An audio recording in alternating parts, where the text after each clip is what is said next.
5 years ago, we the people, sons and daughters of farm workers and waitresses, gardeners and maids, doctors and soldiers, chiefs and warriors, garment and laundry workers, immigrants, slaves, and concentration camp survivors came together to form the Third World Liberation Front, the twLF, to bring forth on this campus a new and meaningful education, conceived in liberty and dedicated to the proposition that all people are created equal and to use our education for freedom and justice for all. For those who say, stop living in the 60s, dude, that the Third World College is no longer relevant or never was, do you know that 76% of California's public school students are people of color speaking over 90 languages? That the whites will no longer be the majority and will be in the minority in this country? Yet the American curriculum continues to be dominated by white Eurocentric culture and history. Their white privileged ivy towers of academe have had centuries to fail miserably and making the world a better place, and have only spread more ignorance and hatred. Look at their pathetic little Putin wannabe in the Uber White House and the spineless cowards in Congress. If you want to depend on our country's misleaders for wisdom and progress, after all these centuries of accumulated knowledge, is this the best possible world that Western universities can produce? Is this really the world you want to help them maintain? Oxfam just released yesterday that 26 billionaires control more wealth than the world's poorest 3.8 billion people. That last year alone, billionaires' wealth increased by $900 billion, while the world's poorest half of the population on this planet income declined by 11%. So just dare to look beyond whatever pampered bubble you may be hiding in and try to avoid crossing over and stepping on some homeless human being in this richest economy on your way to the coolest restaurant. Or maybe you want to avoid the new 5-star hotel in Paris because you might get bombed by terrorists created by centuries of racist and imperialist policies devised by university-trained bigots. If the Third World College is so irrelevant and had little support, then why did the administration and regents feel so threatened that they had to call in Oakland's notorious tax squad and turn the campus into a police state?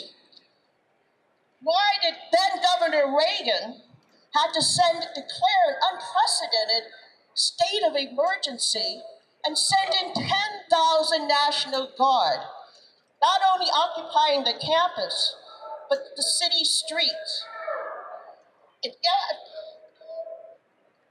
Who was really the cause of dysfunctioning and disrupting the university? They were more than gleeful to hand over the controls to the state's tool of repression, the police. But they could not tolerate even one third world striker standing up for self-determination. And so you still have a choice. You can become a willing corporate drone of the walking dead, condemned to wander around the Me America First wasteland, or you can choose not to waste your years here. Exercise your right to get the kind of relevant, meaningful education, which, to paraphrase Malcolm X, is the passport to the future. For tomorrow belongs to those who prepare for it today. But when we see that our problem is so complicated and so all-encompassing in the intent and content, then we realize that it is no longer a third world problem confined only to third world people, that it is no longer an American problem confined to America, but it is a problem for humanity. That's why we need our third world college. Here are demands.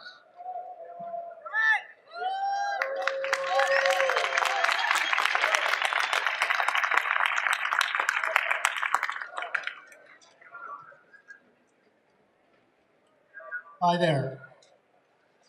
On this 50th anniversary today of the beginning of the Third World Liberation Front strike, I'm reminded that change can be made by each of us.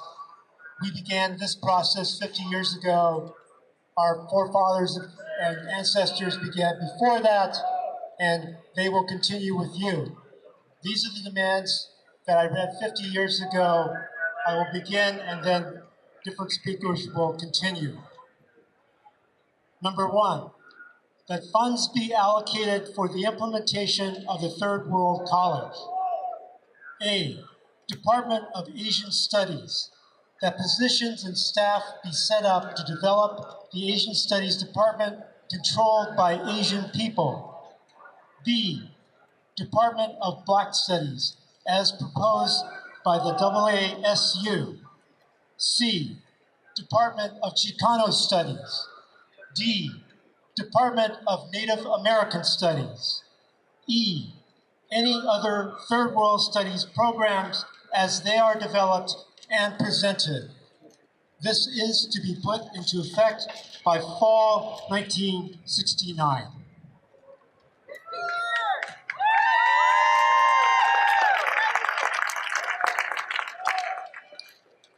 My name is Laneta Warjack, and at the time I represented the Native American students here at UC Berkeley. This is, we asked this to be put into effect by fall 1969. 2, Third World people in positions of power.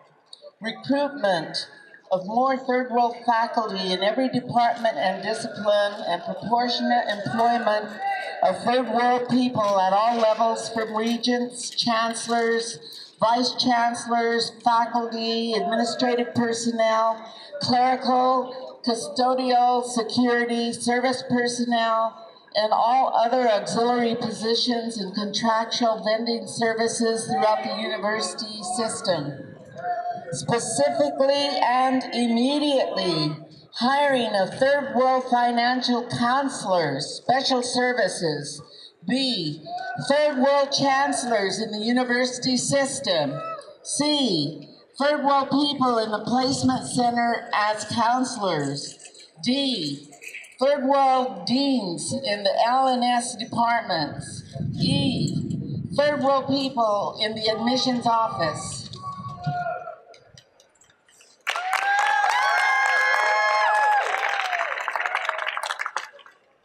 When I arrived in Berkeley in spring of 1968, I was one of 28 Chicanos on this campus, with a student body population of 28,000.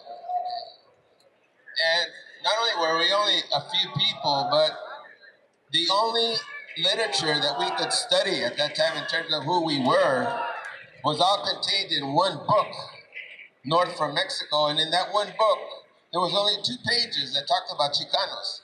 That was the entire education that myself as a Chicano and my fellow 28 Chicanos had an opportunity to study, to learn who we were. So what could we do? Well, the first thing we did is Daily California, place an ad, and let's recruit some Chicanos. We formed the Chicano Student Group in March of 1968, demanding more Chicanos to be brought into the university system. Fast forward 9 months later, January 1969, the Chicanos voted to become the third wheel of the Third World Liberation Front. And we recruited and incorporated our Red Nation sister, the Native Means of the Native Americans, who became the fourth wheel of the Third World Liberation Front, thus honoring the 4 directions. This is the third demand of the Third World Liberation Front. The specific demands for immediate implementation: the admission, the financial aid, and the academic assistance to all people in the Third World to apply to the university. 30 work-study positions for the Chinatown and Manila Town projects, and 10 EOP counselors, including a full-time Asian coordinator. You can tell who wrote these demands, right? Expansion of work-study programs for the Black Tutorial Project at East Campus of Berkeley High to include at least 30 positions, and that the Center for Chicano Studies, we have to have our little input, be given permanent status with funds to implement its projects. Él es Dios.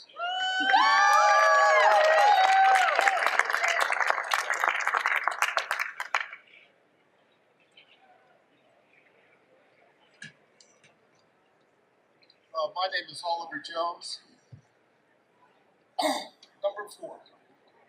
Number four, third world control over third world programs. Thank you.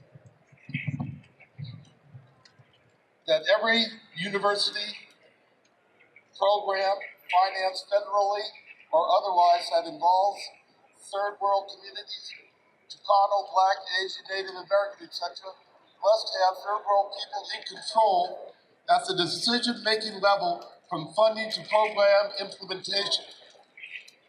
Number five, I have to remark here. These demands were written before the strike had begun. During the strike, women were equally involved and equally responsible for our success. Now, number four reads that no disciplinary action will be administered in any way to any student, worker, teacher, or administrator during and after the strike as a consequence of his participation in the strike. 6, these demands supersede any previous demands heretofore put forth by members of the Third World Liberation Front. And that ends the 6 demands of the strike.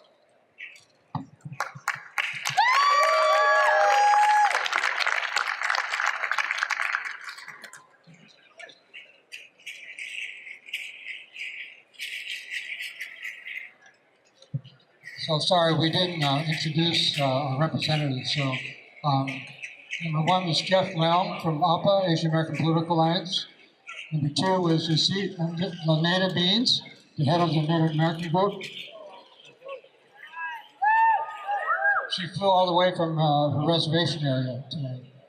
Number 3 is Isidro Macias, the head of MECHA. At that time, he flew all the way in from Hawaii for this. And the last one was Oliver Jones, representing the African American Student Union. So thank you very much. My job is to do a few things. I'm Floyd Hewen, Central Committee, twLF, from the very beginning to the end. 2.5 months of struggle. And from the very beginning, we were not just about courses and curriculum. Of course, this is a university, so we had to ask for the use of our resources. But where those resources were directed was to our communities. So my job is to tell you a bit about what's happened as a result of our work here at UC Berkeley. Number 1, how many of you know about the International Hotel on Kearny Street? Many do. The International Hotel is the residual of Manila Town, which is being gentrified by the business district in San Francisco. Amir de Guzman and a hardcore group of organizers went in there, worked with the residents of the International Hotel, and mounted a heroic resistance to the gentrification. It was really the pace-setting gentrification, anti-gentrification movement of our country. The IHO was eventually evicted in the 70s, but today, because of the resilience of that community, there's a new International Hotel on Kearny Street, in fact, about a block away. So please visit it, and there's a thriving Manila Town Center that tries to keep Filipino culture active and relevant. Second, here, I don't know how many people know about Fred Korematsu. His case went before the Supreme Court, and the case was brought by lawyers of the Asian Law Caucus. That Law Caucus was started by our legal course, and Jadon Tamaki and Dale Manami led that, and today the Asian Law Caucus is helping to fight Muslim bans and all over the country, but especially here in the Bay Area.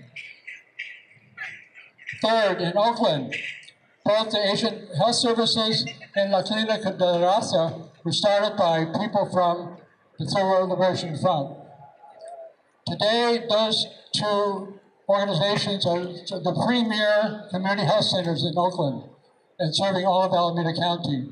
And most importantly, they provide leadership to develop what we call cultural competence, which means when you enter a doctor's office, that office must speak the language that you came in with.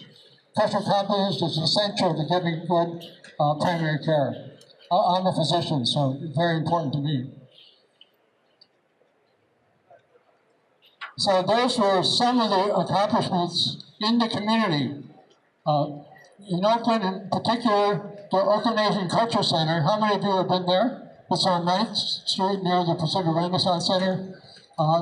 There's a center of community activism that also was started by members of the twLF. Later on, one of our members, Jean Kwan, who's my wife, became the first Chinese American mayor of a major American city. She's here today. Jean, raise your hand. Oh, yeah, thank you. So today, the fight against gentrification, of course, continues. And we learned lessons from the International Hotel. The key thing being the solidarity of the tenants there with support of the community. At this point, I wanted to also point out a few things. The twLF was 50 years ago, but we're not done. We're still connecting with current students. The Asian American Political Alliance 3.0, we call it, has just formed in the last month or so. The members of Office 3.0 want to raise their hands over here? Yeah, they're manning a table. We're selling T-shirts there, the one has on, and that's Asian American Political Alliance 50 years. So Office 3.0 is continuing. There's a 2.0 during the 80s, and we're Opera 1.0. So the struggle continues, and sharing of lessons continues, and it's very important for that reason.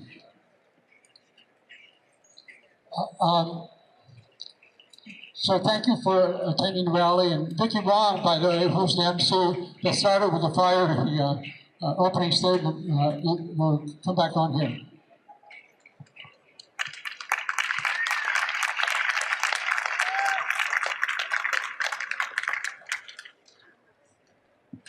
Good afternoon, everybody. I want to invite you to join me in thanking the OG veterans from 69 once again for their commitment, their struggle, their vision, and their sustained commitment to each other, to us, to the principle of radical interdependency, and to their unending vision for a radical, independent, autonomous center of learning.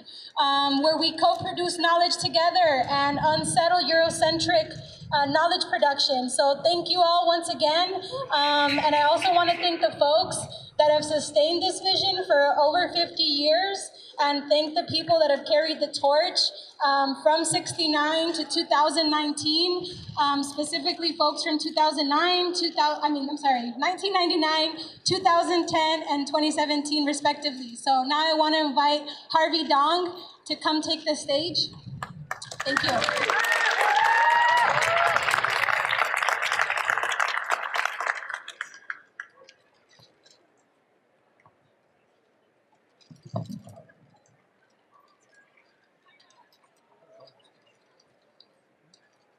Power to the people.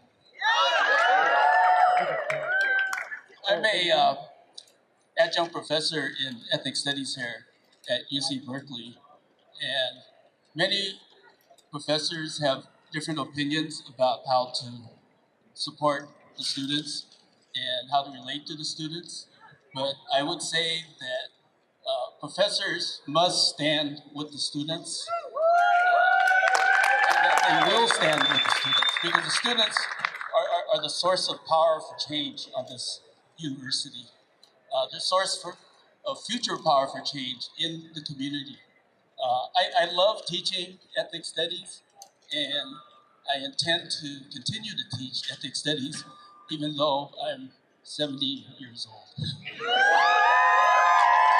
I just wanted to point out that we also have faculty here that feel the same way. Professor Carlos Munoz, emeritus, very inspirational instructors, taught social movement course. Professors Pablo Gonzalez, Lisa Sujitani, and Katem Bazia. Okay, so look toward these professors when you need support, because they will do the extra for you. In the 1999 hunger strike, Roberto Hernandez, he was a student in 1999. He's a colleague of mine now. Oh, Professor Ling Chi Wang, I just spotted him. But from Roberto Hernandez, he writes to everyone here, "Good afternoon. I send you greetings on behalf of those of us in 1999 who, in the face of budget cuts that sought to starve out our Department of Ethnic Studies through attrition and retirement, found it necessary to reactivate the spirit of those that came before us in 1969 and take on the name once again of the twLF. We did so not out of uninformed and romantic nostalgia, but rather out of necessity to evoke a resistant spirit that would recognize that at the center of any struggle, it's also the inherent right to know ourselves, to produce and circulate relevant knowledge, accurate knowledge, and narratives that work in the service of the people. It was a discussion that we did not take lightly. We did so only after hours and hours of meeting and deliberations. We did so after a gathering meant to both honor the 30th anniversary of the 1969 twLF strike, but also meant as a strategy session to imagine and build a better future for all of us. Only after having been in conversation with our elders, with community members, with faculty, and with each other, did we come to the decision that we too had to pick up that mantle and wave the banner of the twLF. We did so because we recognize that this university, whose motto is, "Let there be light," well over 130 years since its founding, remained in the dark when it came to truly valuing not just knowledge about communities of color, but more importantly, our own ability to engage in critical thought and action for your betterment, all lower communities. It became evident to us that university, despite its claim to the pursuit of knowledge, instead remained willfully ignorant about the realities of communities of color. Moreover, it was in the university's interest, and indeed remains so, to rely on students coming and going, graduating every few years, and severing the ties of institutional memory from one generation to the next. So we say, ya basta, enough. On April 11th of 1999, following the gathering for the 30th anniversary, we made a decision that we would take Barrows Hall. This would initiate a month-long campaign of actions, marches, takeovers that culminated in the even more difficult decision of going on a hunger strike. Ultimately, 6 of our relatives, our comrades, went on an indefinite hunger strike that lasted 8 days before the university.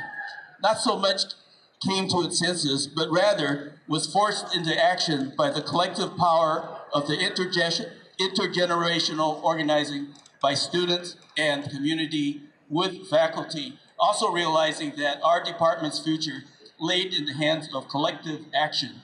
While we were ultimately successful, the resulting May 7th agreement is something that the university has never fully fulfilled. As we remember to be the spirit of those initial relatives that took on the name twLF front in 1969 on the occasion of the 50th anniversary, those that are here with us today, still putting themselves on the line with us, and those also that have passed away are too ill to join us. Let us remember also that the struggle is far from over.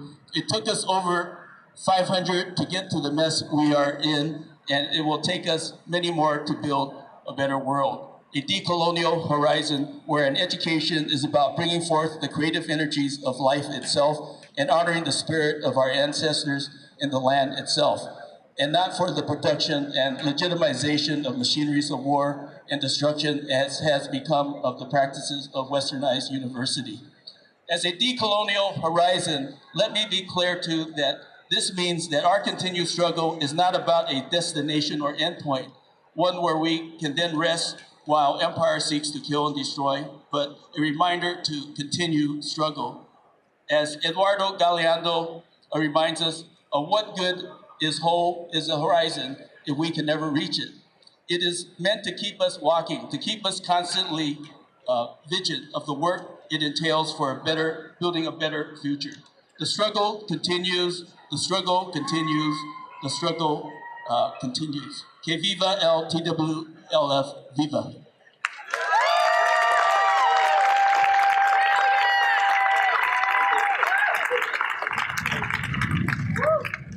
Hey, what's up? My name is Joanne. I'm in my last year here studying Asian American Studies. I, like most of you, came to Asian American Studies and Ethnic Studies out of a deep love for my community and my people. But when I came here, I found a program that was really different from the one that I had envisioned when I heard about the original strike. In 1977, there were 40 Asian American Studies courses. This semester, there's only 10. Right? And we know that this isn't because Asian American Studies is any less important than it was in 1977. Right? We know that Asian Americans are suffering from gentrification, from deportations, from all kinds of abuses of power. So when we saw that the program that we had and the department that we had didn't align with our values, right, we had to ask what happened. Right? What happened to Asian American Studies and what happened to the Third World College? Right? So in 2017, as students, we did what we do, which is to organize. And in 2017, professors did as most of them do, which is to suppress students. So let's be really clear about this, right? There is no ethnic studies without student leadership.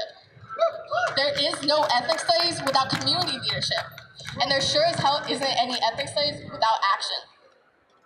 So are we a department that's all about talk? Are we a department that's personally and politically committed to the people? Are we committed to justice?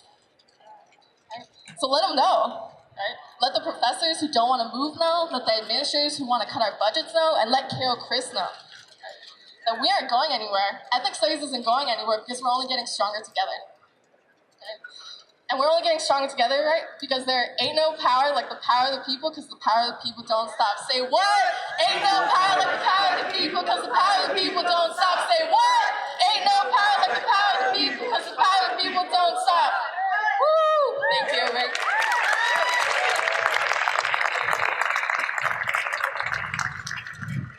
Thank you, Joanne. Mary, Compuche. My name is Marcelo Garza Montalvo. I'm a PhD student here in Ethnic Studies. I got my bachelor's, my master's, and my PhD from this department. I have a lot of debt to pay to my veteranos here, to everybody who's held this space open for us to be here. All these classes that we take now, that we sometimes might take for granted, all of those were created by struggle, right? I hope that message is clear from everybody who's here and sharing their stories. We're going to wrap up our rally. The last bit of this rally is going to be a way for us to honor also the ways that twLF, Ethnic Studies, twLF was much bigger than just Ethnic Studies, right? That's one of the demands. But twLF created so many other spaces that we benefit from, and so many other projects, and attracted so many other scholars and activists who are here doing the work. So I wanted to, we're going to honor 4 of those folks who are here on campus, who are really carrying out the work of twLF the way it looks today, right? The way that we have to continue that struggle to keep those spaces open. So the first person I'd like to invite is Professor Paula Baqueta from the Department of Gender and Women's Studies. And she's going to help, is she around? Dr. Baqueta, I saw her. Where's Paula? Oh, she's right here. Okay, let's give it up for Dr. Baqueta. Power to the people! Okay, I want to begin by thanking the Ohlone people for the use of the land today, Marcelo, for all the work that he's done with the whole team. I also want to thank, of course, from the deep, deep depths of my heart, the Third World Liberation Front elders, without whom we would not have ethnic studies, gender and women's studies, African American studies and African diaspora studies, the Center for Race and Gender. So I just owe you all a deep, deep debt of gratitude. Thank you, thank you. We all owe you that. So I've been asked to say a few words about the relationship between the university and activism. And for many of us, these two realms are very much inseparable. So I'll just say a few words about my own little life here, but every professor who's involved in this can tell you something too. I basically work on social movements, and I try to understand, the movements across the spectrum, including the right-wing fools that we have to deal with because we need to know what they're up to, but also the radically transformative social movements as well. So I work in international groups like Decolonizing Sexualities, in the group Transnational Decolonial Queer Trans People of Color. I work in France in the diasporic group Lesbians of Color, and much of what begins in the streets ends up in the academy, but as subversive and as subjugated. Most of what we produce ends up as subjugated knowledge within the university. I mean, for example, the term queer itself came out of the streets, and it came through the university, through the Chicana feminist Gloria Anzaldúa, but today it represents something different. So we need to reclaim some of this stuff. So these kind of inseparability needs to happen at every single level. Our curriculums are messed up, our epistemologies are messed up. We need to think about the economic factors and how we can get more people into the university. The university is a colonial, neoliberal, white, and cis male heterosexual dominated site. It's reflected everywhere: curriculum, lack of funding, and even attacks on our departments. My own department was not allowed to hire anybody for 13 years. The CRG, I'm on the advisory board of the CRG, and the CRG was under attack for 2 years and has had its budget cut. So our struggle is far from over. And even when they create stuff that has to do with so-called diversity, it's all about diversity management in order to keep unruly subjects like many of us who have a more radical perspective in check. And so they're designed for diversity management. We're up against a very big machine, and so I hope that current generations will learn from the brilliant example of this earlier generation of Third World Liberation Front elders who engaged in all kinds of tactics. They did riots, they did hunger strikes, they did general strikes, sit-ins, and everything to give us what exists today, and to give us what remains constantly under threat, to give us what we have to defend and expand and develop. So I want to say to the students, don't be afraid. You should not be afraid. Everyone is trying to make us afraid, but many have come before you and they can inspire you. So you're not alone. None of us are alone. We have ancestors, we have our elders, some of whom are here, and so let us all go forth and kick some butt together. Thank you.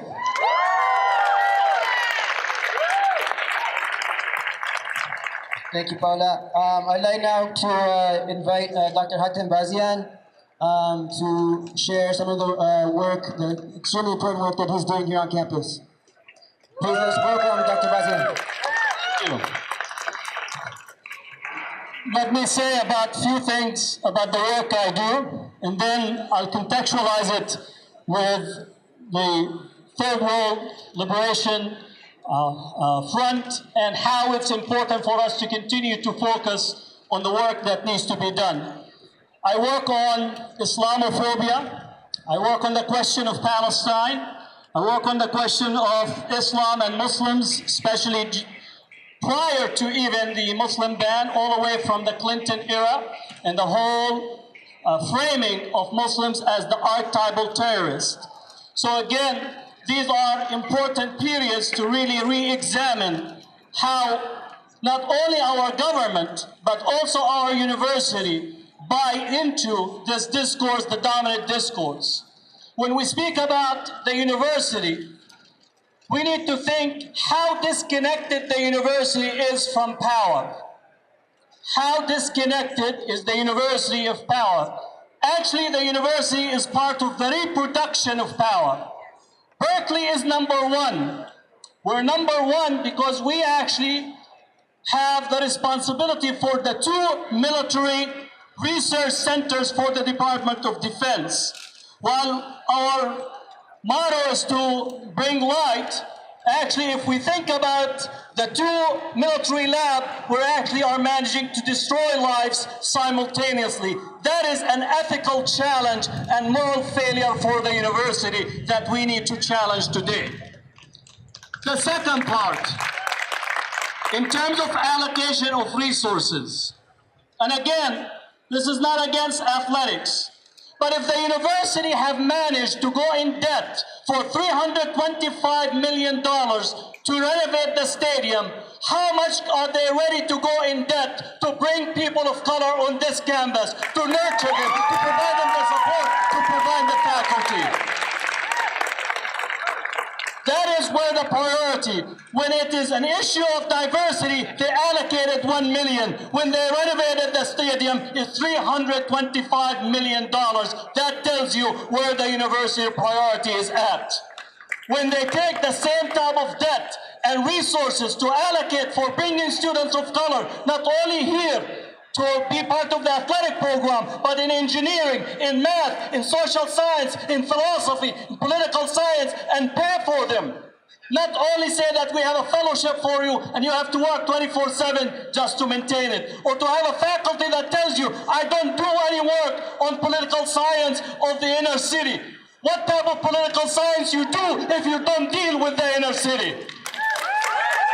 What type of political science? That is the reality. The third, about diversity and numbers. Today, at Berkeley, the overwhelming majority of our tenured faculty are still white and male. White and male. The last time I checked the statistics, it was 78% white male tenured faculty at UC Berkeley. If you put white male and white women, it's about 88% tenured faculty at UC Berkeley. If you take out ethnic studies, if you take EECS and a couple of other departments, the percentage goes to 92% of tenured faculty on this campus are white. This is not about identity politics. The university should look like its students. The faculty should look like its students. Its administrators should look like its students. So the time for us is to take the mantle. Every so often, a generation has to take responsibility for its own history. I do research history, but it's different researching history than making history. Time for you to make history. Time to make people study what you are making. We're enough studying and being encapsulated of publish to perish. We want not only to publish to perish, but we want to publish to flourish. We want to connect to the inner city. We want to connect to the community. We want to tear down the walls, not only at the border of Mexico, but the walls that actually contains the university from the outside community. That's what it means. Let me give you an idea that you need to take. If you want to increase diversity, why don't we have open a UC Berkeley chapter in East Oakland? Why is it that the only chapters of the Berkeley is only open in downtown San Francisco, or in the corporate sector in Silicon Valley, or in San Ramon? If you have commitment to diversity, there are a lot of people that need to be educated down in East Oakland, in Richmond, in Pittsburgh, in different parts. So don't play the politics of diversity if you can't match word for deeds and for money before the resources. Well, the last thing I would say, as a Palestinian, I've been labeled as the most dangerous professor in America. The university have yet to actually expend any staff support for me. That tells you that they're actually trying to do double take. On the one hand, they actually celebrate diversity and celebrate you, but on the other hand, they allow the targeting to take place. When a whole canvas is covered with posters about me and Judith Butler, we did not get a call from the university. Do you need anything? Is your security there safe? Is there anybody targeting you? No. The university consulted with those who attacked us and protected them. They did not even, when they condemned these posters, they didn't even have the audacity to actually mention who are the people that put these posters, nor to say that we stand with our faculty. That tells you the erasure takes place on a daily basis. And you need to understand the only way to change it is solidarity and a movement. Today, the time for a movement is here, and the time for you to mobilize. Power to the people.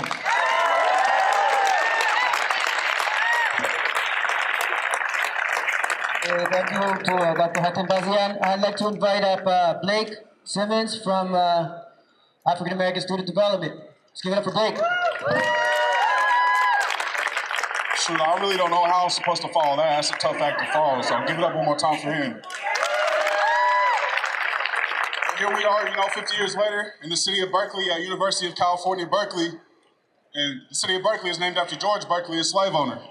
Every day I'm reminded of the oppression that my people face, not only on this campus, not only in this country, but globally, worldwide, right?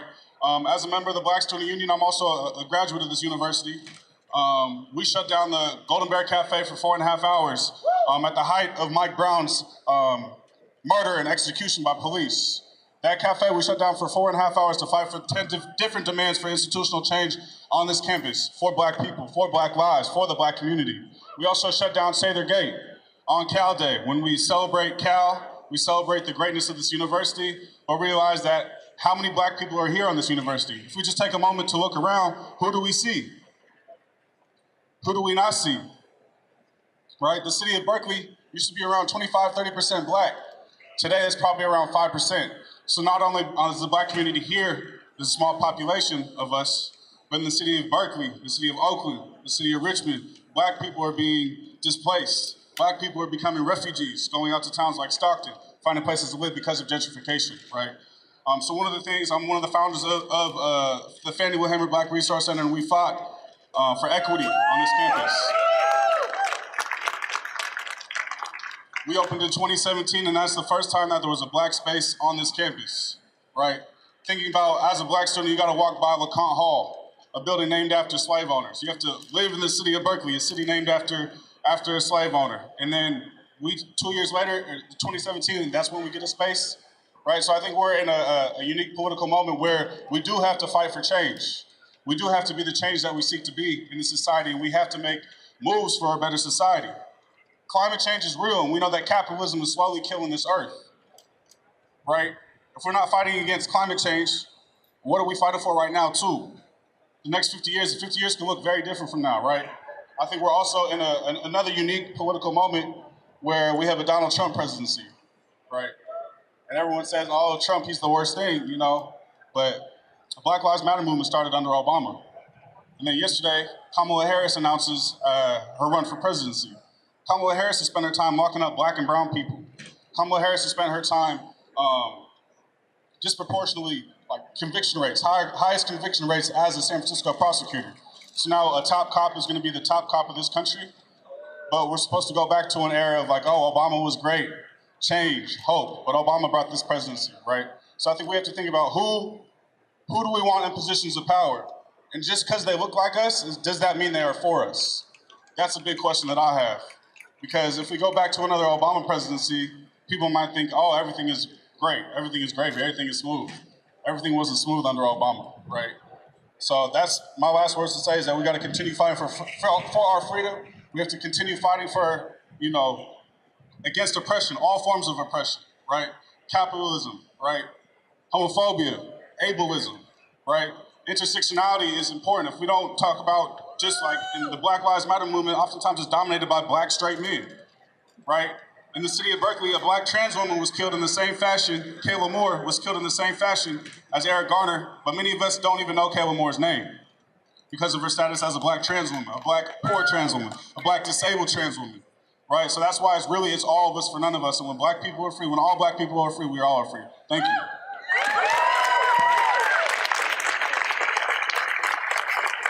Thank you, Blake. I'd like to now ask Eddie Zhang to take the mic. Here we go. Happy New Breath, everyone. I want to invite all of you to take in a deep breath. Because that breath sustains your life. And if we don't have anything in common, we have that breath in common.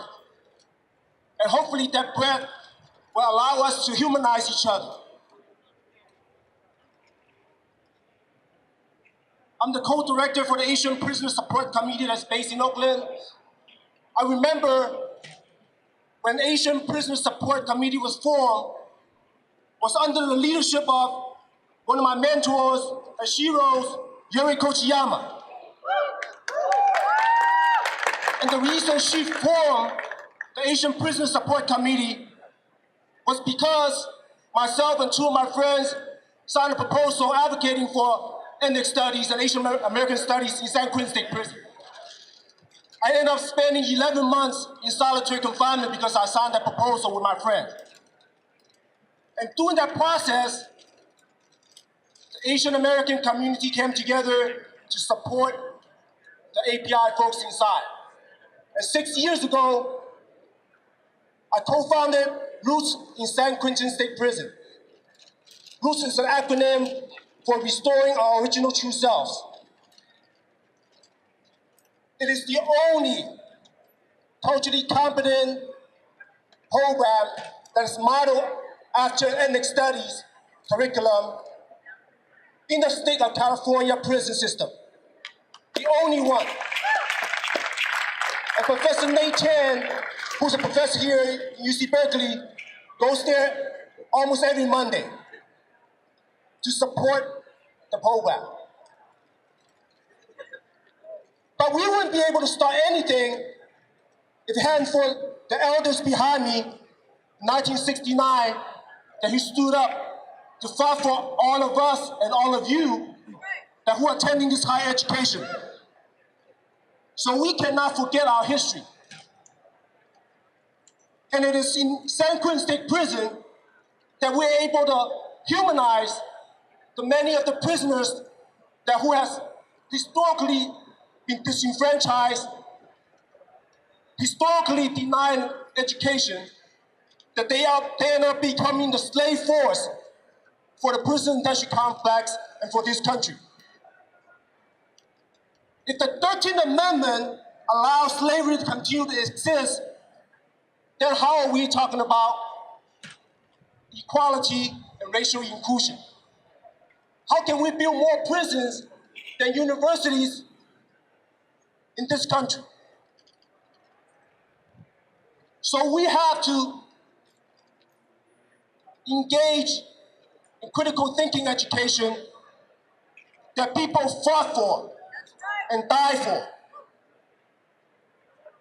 That's how I achieve my critical consciousness, is because of the ability to be able to have friends and supporters, to be able to introduce me to literature, so I can tap into my chi.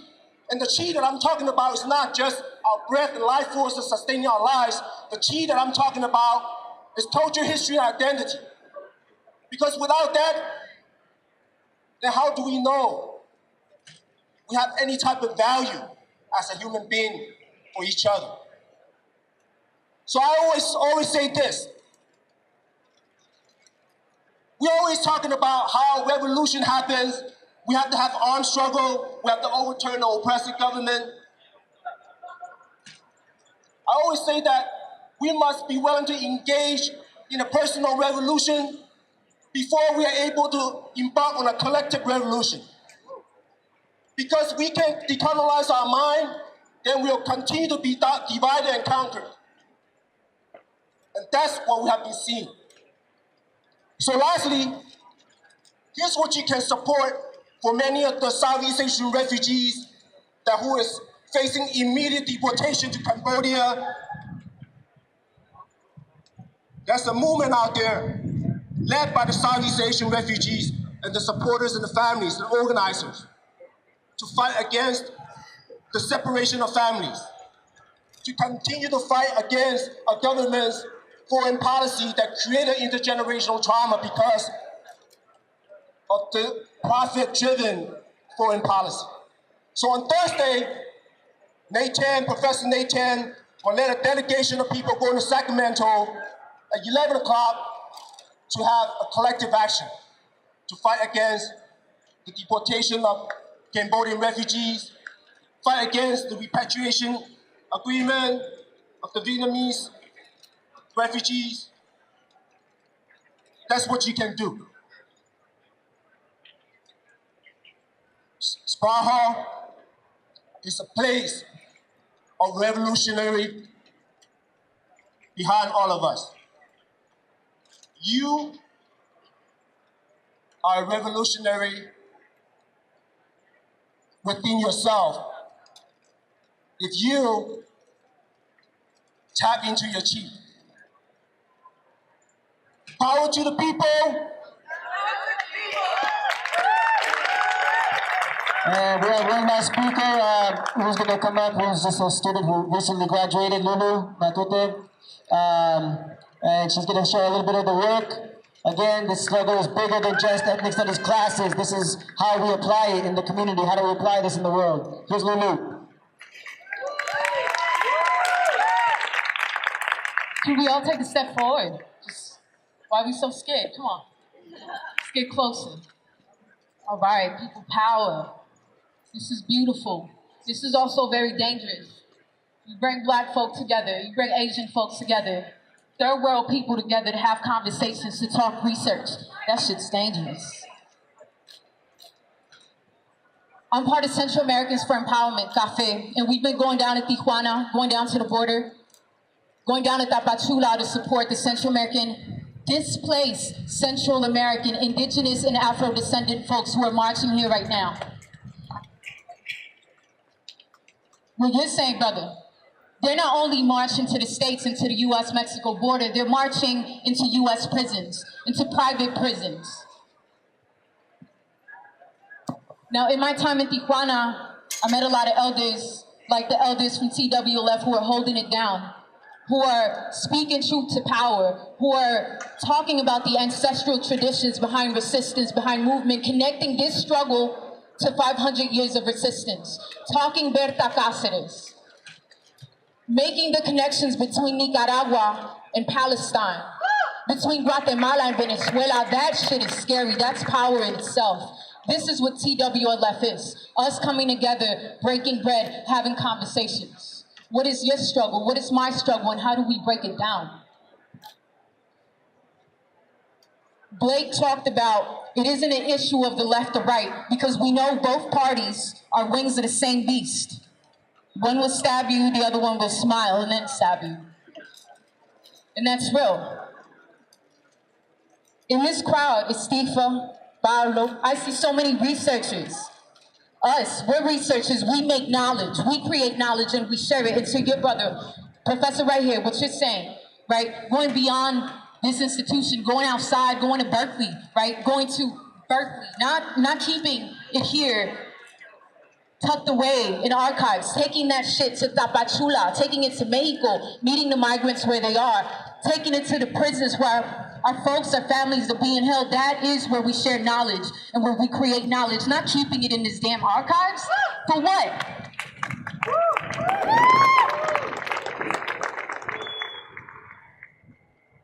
Can we take one more step? Just one step. There are thousands of people from Nicaragua, Honduras, Guatemala, El Salvador, and that's just on this side of the world, that are taking steps every day, getting closer to these militarized, hyper-militarized zones that our tax dollars are funding. We too have the power to take that shit down. Right here in this space, this very space, before it was this, it was Ohlone land. Right under our feet, there are bones of ancestors, people who fought for this land, and we can continue that. We shall continue that. It is our responsibility. We inherit that struggle. We inherit that lucha. And we do it as researchers, as artists. Jesus Barraza, Melanie Cervantes. It is through research, it is through writing, it's through performance, through song, through danza, through ceremony that we resist and we continue to struggle. Y'all remember, what was it, 2 semesters ago, we had shooters on the rooftops? You remember that? Free Speech Week, all that? There were shooters here. This is a school, a place of higher learning. Those same shooters, you'll find them in Tijuana at the US-Mexico border. You don't even gotta go too far. Just get a few people color together talking, yeah, they'll show up. Because it's dangerous. We have so much power. And we need to continue conversing, breaking bread, coming around the table. What do the next 50 years look like? Yo, I'm trying to come up here with gray hair too. And I hope to see you all too, because it continues. Thank you to the elders. Thank you to our professors, our maestros and maestras, to the artists in this community, to the organizers, formerly incarcerated and liberated folks who are tearing shit up. We need to support that work, elevate that work. My question is, what are the next 50 years gonna look like, and what role are we gonna play? Blessings. Gracias. We're going to close it up with Floyd Hewen here. Dr. Floyd Hewen is going to lead us in some OG chanting and singing, all right? Let's do that. Okay, why don't all the 69 veterans to come up here with me? Jeff Brown, come on. Clementina, Greg Mark, Nada. Okay, so the essence of the strike was not me meeting with Chester Hines. It was right there, Sather Gate. We blocked that gate every morning. There's a full picket line every morning from January 22nd until March when the strike ended. That was really what got this done. So, a few more veteranos, please join us. Okay, so during the picket line, of course, we didn't just walk, etc. We chanted. So one of our favorite chants was, power to the people, power to the people, power to the people. On strike, we're going to shut it down. Power, okay, join me. Power to the people, power to the people, power to the people. On strike, we're going to shut it down. And we did shut it down for 2.5 months. So see, and we got our demands. These things are doable if you're strong and you're united. So let's do that again. Power to the people, power to the people, power to the people. On strike, we're going to shut it down. Thank you so much. A couple of announcements. There's going to be a reception in Barrows Hall, sponsored by the department for the veterans and some of the students. And then from 3 to 5, if anybody's interested, some of the veterans will be getting together at the Cesar Chavez Learning Center, room 272. You're all invited to come. You don't have to be a veteran to participate. So we're going to talk politics, okay? Because this struggle is going to continue. Thank you so much. Power to the people.